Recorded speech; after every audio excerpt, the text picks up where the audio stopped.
So in this video we're actually going to derive why the largest statistic decision rule is an optimum decision rule. So recall we are working with a decision statistic which is actually a vector. So we call that vector z, and it has four coordinates or four dimensions: u0, v0, u1, and v1.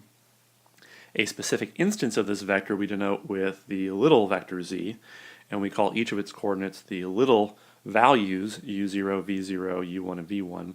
So these are actually numbers that we would get in some specific case, whereas in general they are random variables and the vector z. What we want to do is we want to be able to come up with a rule that, given some specific instance, little z, we can make a decision.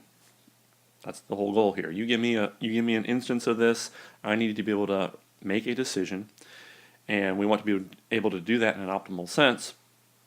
The way we're going to do this derivation is we're going to make this decision based on the likelihood function. So basically we're going to be making a maximum likelihood decision.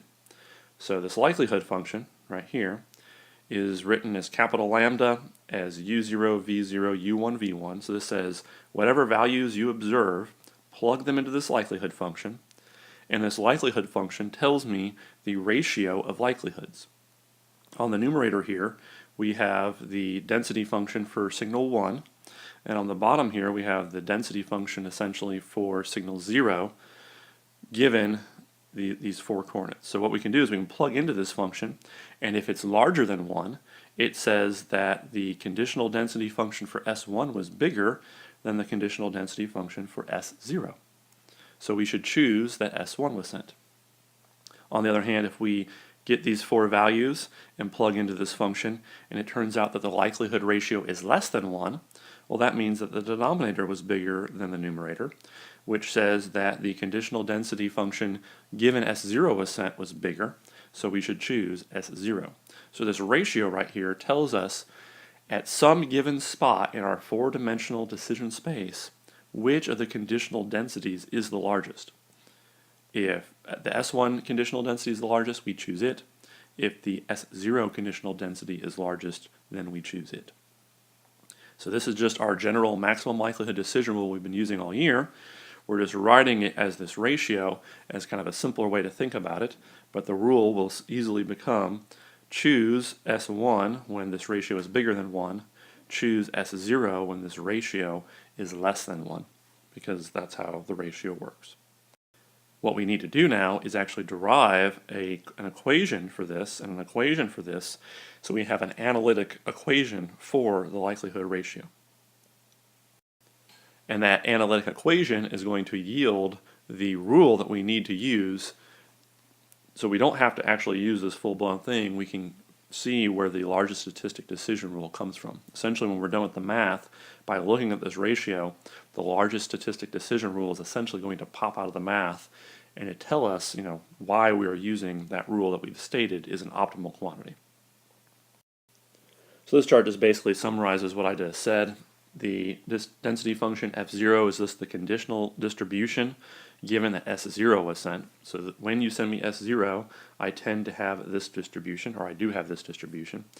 F sub 1 is the conditional distribution given S1 is sent. So when you send me S1, my decision statistic has this distribution. So given some value that I observe, I use the likelihood ratio just like I said on the previous chart. When it is less than 1, that ratio, I go with S0 because the denominator was bigger. And when I have a likelihood ratio greater than 1, I go with S1 because the numerator must have been bigger. So what we really need to do here is we need to compute mathematical expressions for both of these density functions. And we're going to start doing that with computing this one. Once we compute F0, repeating all of it for F1 will be fairly straightforward. So let's start with just computing the conditional distribution of our decision vector given S0 is sent. If you go back and look at our signal model that we're using, we actually had another random variable in the mathematical equations. Our signal model actually had this quantity phi naught, which we treated as a uniform random variable on 0 to 2 pi. So if you go back to the math, there was actually a plus phi inside of the cosine terms that we were using.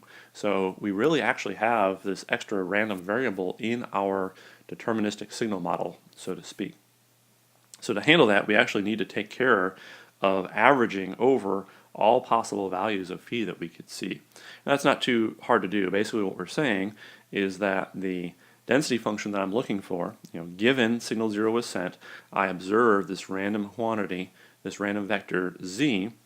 It actually has a random component phi, but we can average over that. We can average phi out of it by just integrating over all possible values of phi. So since phi is uniform on 1 to 2 pi, we can go from this conditional density function to the density function we want just by integrating over all possible values of the density function. So another way of saying this is really we're just using the concept of total probability here.